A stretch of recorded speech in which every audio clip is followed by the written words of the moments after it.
Hi, I'm Liz Smith, author of the Coping with Depression blog. I'd like to talk to you today about being a perfectionist. You'll have heard the phrase no doubt many times, practice makes perfect, but in my case, I actually need to practice not being perfect. It's easy for other people to say, don't be hard on yourself, but a perfectionist won't know the meaning of those words.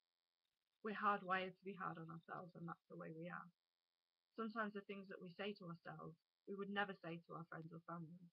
And if you were ever bullied in school, then you'll know it sucks to have someone tell you all the time that you're ugly or no good at things. For me, that bully is in my own mind. My perfectionism and high standards have contributed a lot to my depression over the years. Perfectionism can be learned from our families or peers, or sometimes we develop perfectionist tendencies because it gets us approval or even love, but it can also be damaging. Some of us are perfectionists about our homes, or for others, it might be our bodies. In my case, most of my perfection is around work. I can't bear making mistakes. Logically, I know that I should see mistakes as ways to learn, but I'm really bad at taking criticism. Somehow I feel like I shouldn't make mistakes and that others think I should be perfect all the time. If my boss tells me I made a mistake on something, I immediately start to worry, oh my god, I'm going to be fired. And really all he wants me to do is correct it and preferably not make the same mistake twice. If you want to challenge your perfectionism, there are little things you can start with.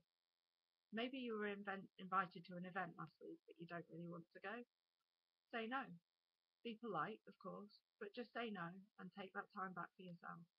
Spreading yourself too thinly because you want to be all things to all people is a recipe for fatigue, burnout, and resentment. And I know a lot about all of those things. Tell yourself it's okay not to do everything that you're asked to do all the time. Maybe you're tired from work and you really would rather flake out in front of Netflix than cook a nutritious meal from scratch and spend all that time in the kitchen. Just get a takeaway. If somebody else doing the cooking will help you to rest up ready for the next day's challenges, then just do it. Give yourself permission not to be perfect. It's okay, and I promise the sky won't fall down. My practice not being perfect challenge today was to go in front of the camera without makeup. This is something I would never normally do, and it was really hard to contemplate. I'm camera shy at the best of times. I'm the one who runs away whenever anybody is taking photos. So the idea of going in front of one with no makeup on at all was like, oh no, scary. I remember when everybody was taking no makeup selfies for cancer research, and I didn't want to do it because I hate the way I look in photos even with makeup on. So this is a huge challenge for me, but it's an important one on the journey in fighting the perfectionism that can make me so miserable at times. I didn't put any makeup on, and I put a video of myself without makeup on the internet, and guess what? The sky didn't fall down. The key is to intentionally practice not being perfect so that we start to accept it as a normal part of life. As much as we'd like to be superheroes, we're ordinary humans, and ordinary humans mess up sometimes.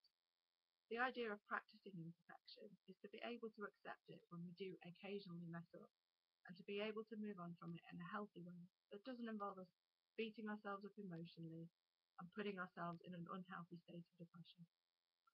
I hope you enjoyed my blog and video today, and if you recognise yourself with some of what I said, that you'll make the commitment to practice not being perfect too.